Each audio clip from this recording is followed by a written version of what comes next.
Thank you so much for the quick intro there. And good morning, everybody in the Eastern time, as well as Central time and Pacific, wherever you are located, welcome. And I think today we definitely have a very interesting session, especially on how to get hired, and in particular, the product case session. Because normally in any interview, especially for product management, it can be quite long and gruesome in a sense that sometimes they can take 3 weeks from start to end, or sometimes a couple months. And so the area of focus I want to talk to today is the product case study. And I'll be helping you, move along your funnel, I guess, when interviewing at companies. So there you go. So I guess today what I want to talk about is a little bit more about myself, some of the sponsors, really what are product case studies, when they happen, why are they, essentially giving you a product case study, structuring your case itself. So I'll try to give you that formula. And then I want to kind of drill down into, some sample case studies that I've done in the past, ones that are not so successful, and I'll point out ways of improving it, some case studies that were successful, and then ones that I think would be a great example for everyone else to follow moving forward. And then again, just talk about some key takeaways at the end. So let's kind of dive in. And before we do so, I really want to appreciate all the sponsors that have put together their effort here for Product Camp. There's a lot of great companies here, including Product Hard, which I'm, part of.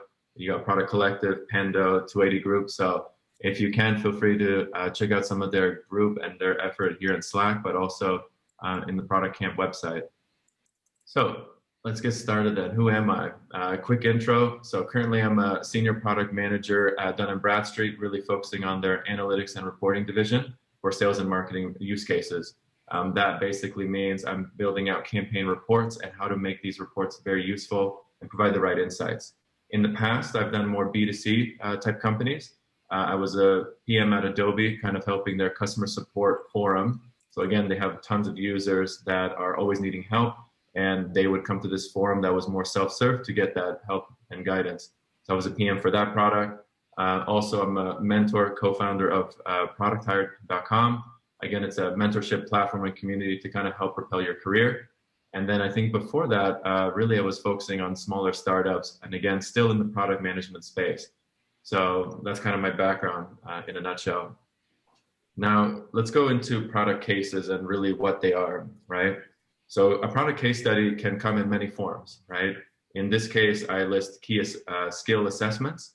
They could be a presentation, or it could be a certain feature launch that companies want you to take to market.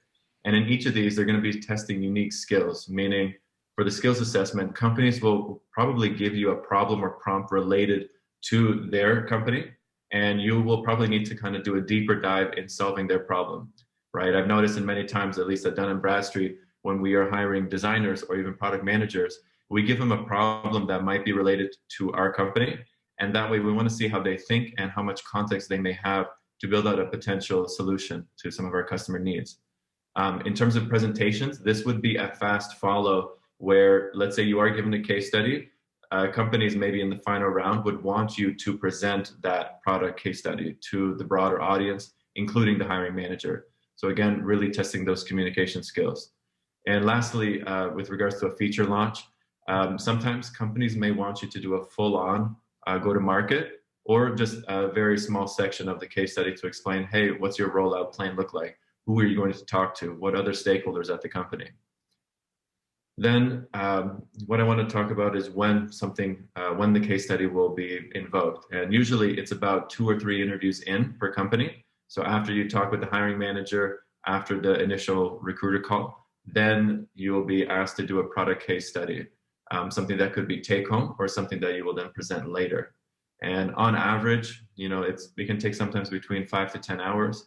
Sometimes companies will tell you, hey, just spend no more than 2 hours on this, or spend no more than 5, because again, they want to be mindful of your time, but also be cognizant that when they do sometimes give you those times, it may take you a lot longer, and that might be okay because you might not have all the industry knowledge in that respective field. So it becomes crucial to understand at least some of the industry knowledge, given that, you might not know the insurance industry, or you might not know a sales or marketing, industry that well. So it might make sense to kind of refresh yourself, learn go to some secondary sources online and get that context.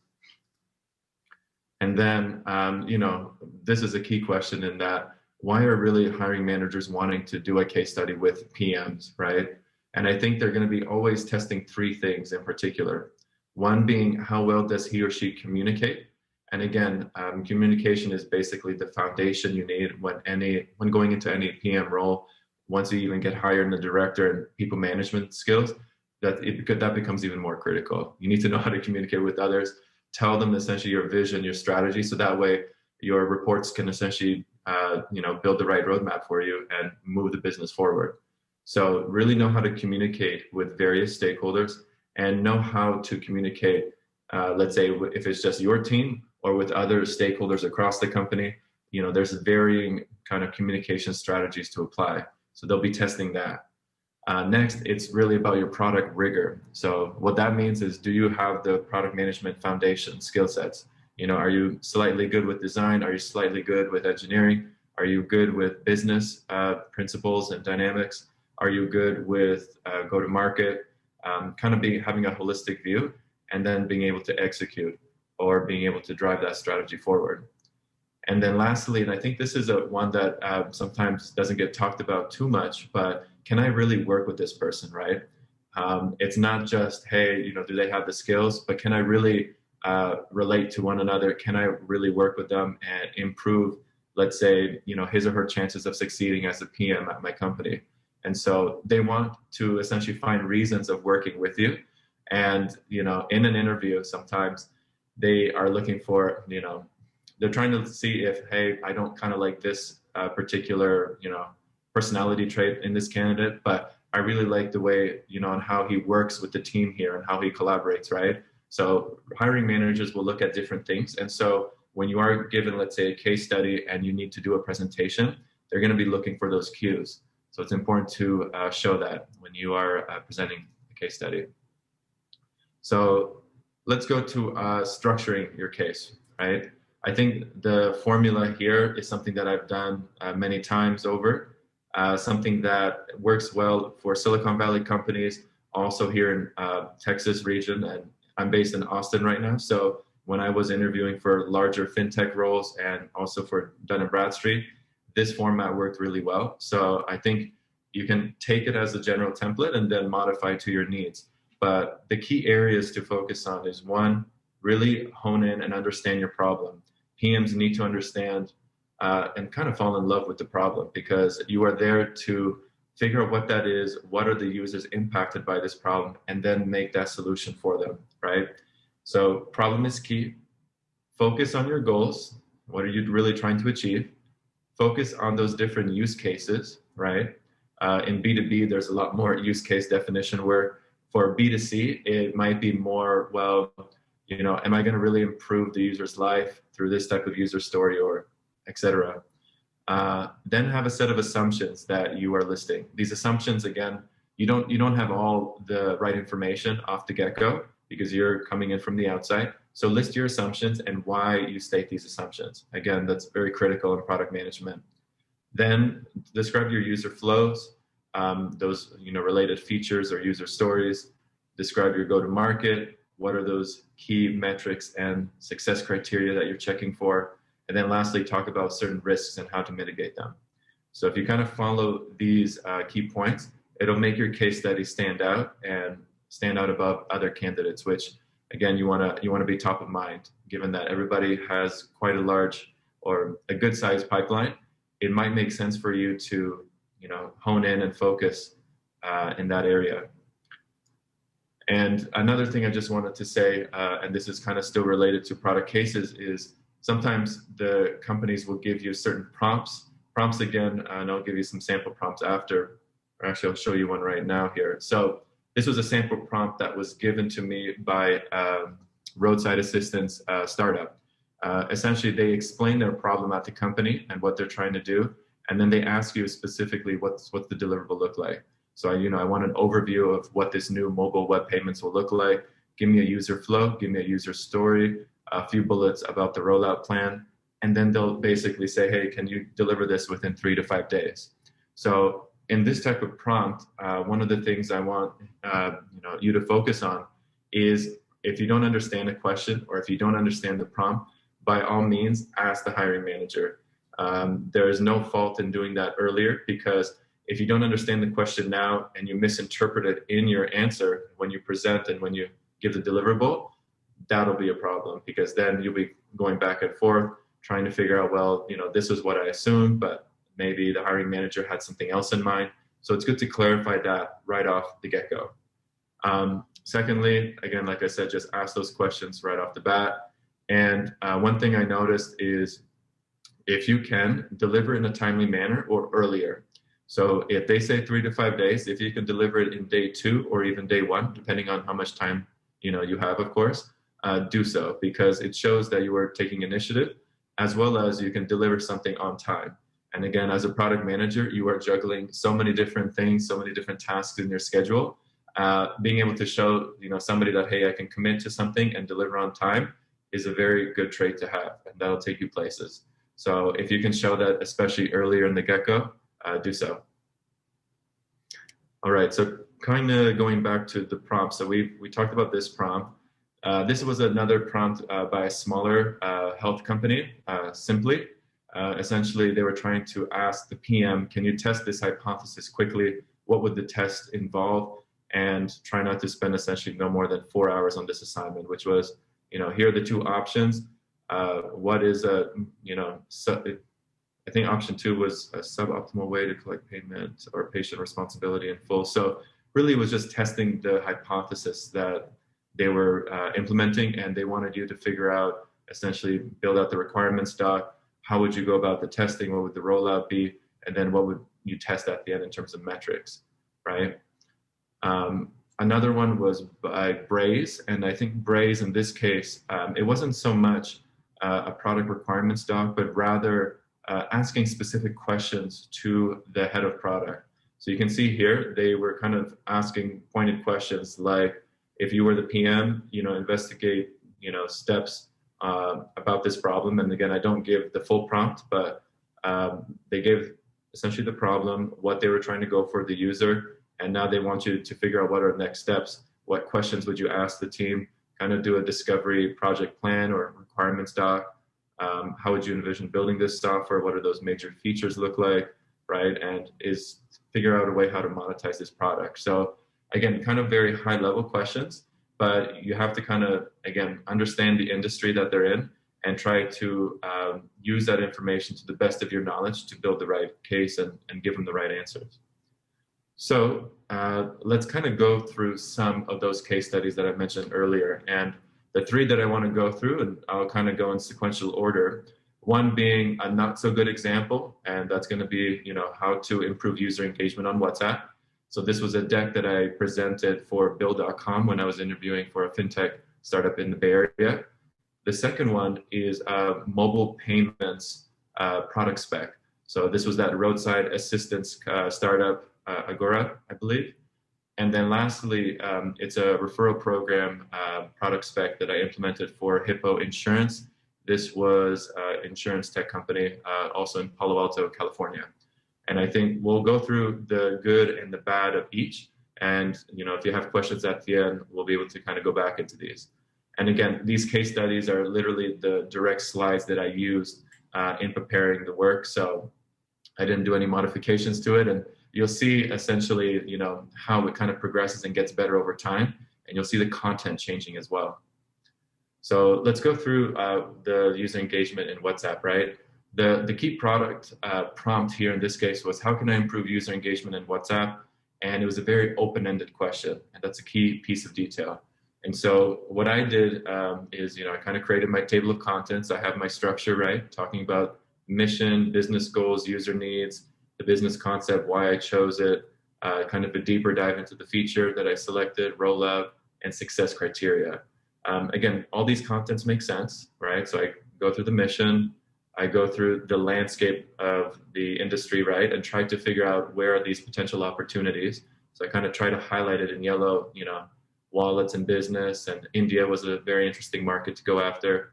And then I essentially narrowed down my scope, right? So I want to focus on user engagement in India, just because it seemed like a large demographic, and I explained with reasoning and stats, go through user needs, right? And I explained essentially the features or areas that I would like to target for that demographic, right?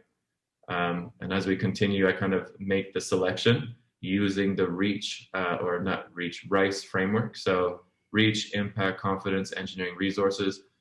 If you're more novice or kind of new into product management, you could do and use this framework. However, I would refrain from using it once you get more senior level or more director level, just because it might make your hiring manager think that you may not have any other prioritization techniques that you've learned on job through other companies. And so they might kind of ding you on that, actually.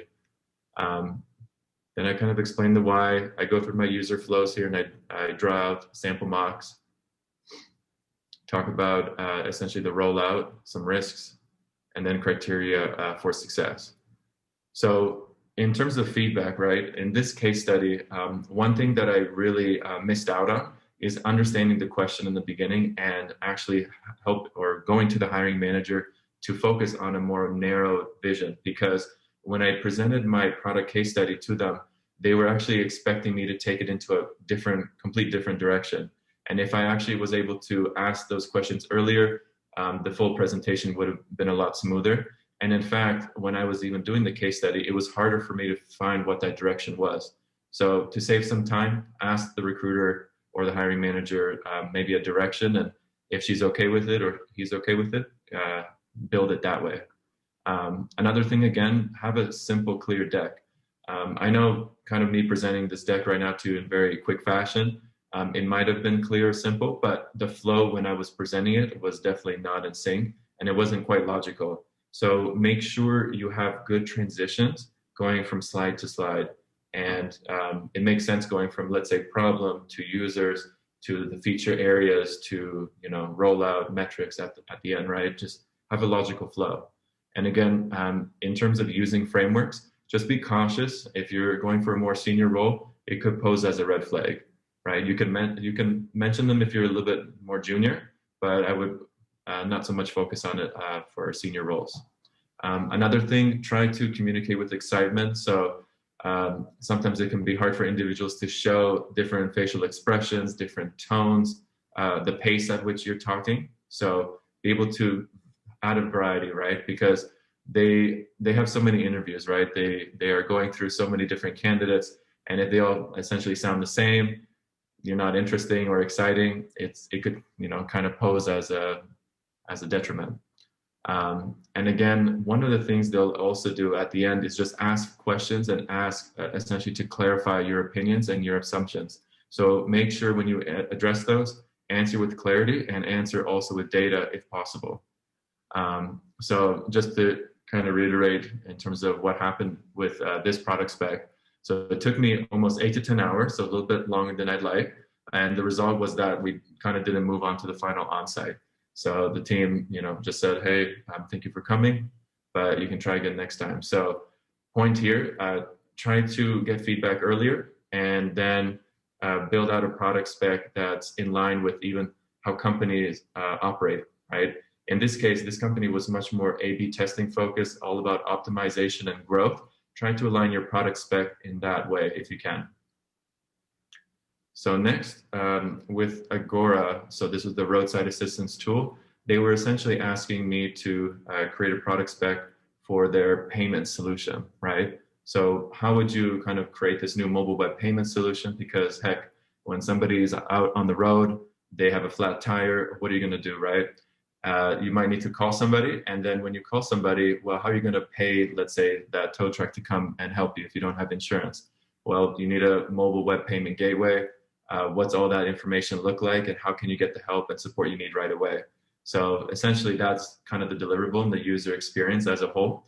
And I needed to define the user flow, the user stories, and that rollout plan. So here's what I did. And again, this is a much more better, cleaner example. But you'll see, again, at a high level, understanding what the objective is, what's the vision of the product in the area. Vision and the product of the area.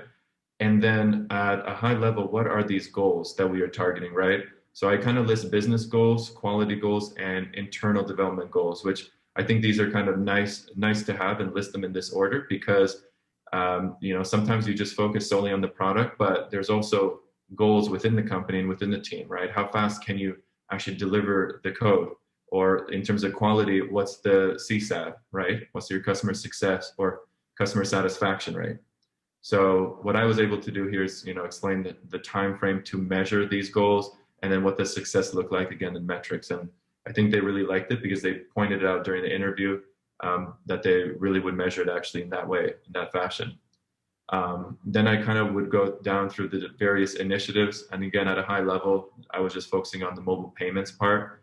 I spoke about the persona, so kind of detailed what this person might do or might experience before using this feature and the target segment.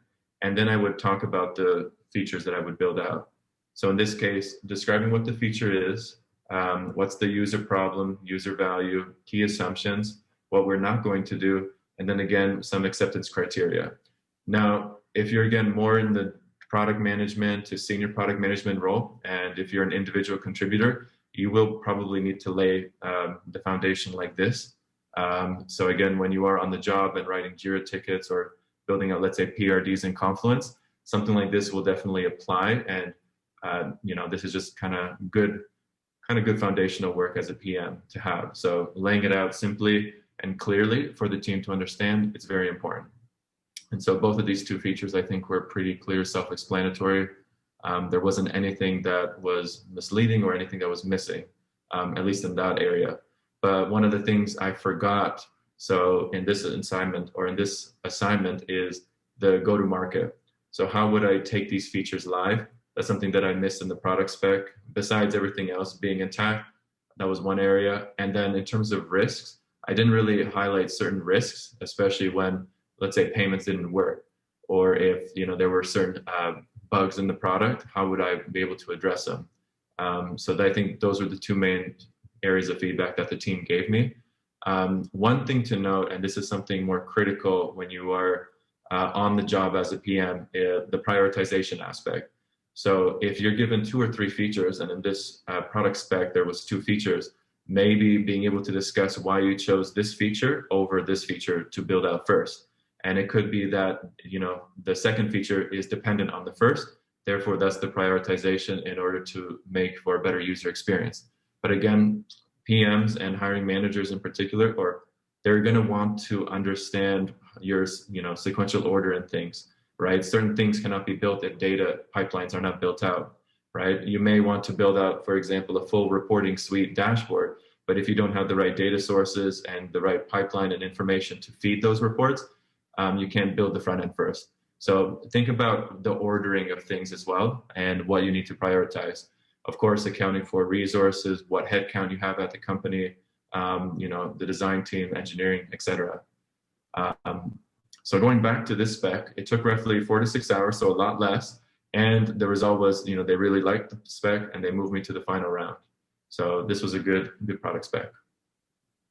And lastly, I want to kind of do kind of a better example. And this, again, just to give context, was for the company Hippo Insurance. So they were essentially trying to build out a new referral system to get more revenue for their products out to to new customers, but they wanted to use their existing customer base to get the help and support they needed. And so what you're going to see here is kind of me explaining, again, the high level problem and my approach to building out this referral system. So let's do a quick deep dive. So again, explaining the why. So why are we wanting to do this? And essentially it's impact, efficiency, and scale, right? Being able to get more revenue, be able to be more efficient in our marketing campaigns, which again, you could either do marketing campaigns or you can do a good referral program, and it's actually going to lead to more revenue in the long term. So, how can you be more efficient as a company? And then scaling a referral program, you don't need a lot of resources. So these 3 advantages would be my why in solving, let's say, that problem. And then, as with any product spec, what are the key goals that you want to address? What are my key assumptions here? So key assumptions in making this referral program succeed, right? So, I want to convert at least 1 out of 5 successful referrals. You want to target only high NPS policy holders, right?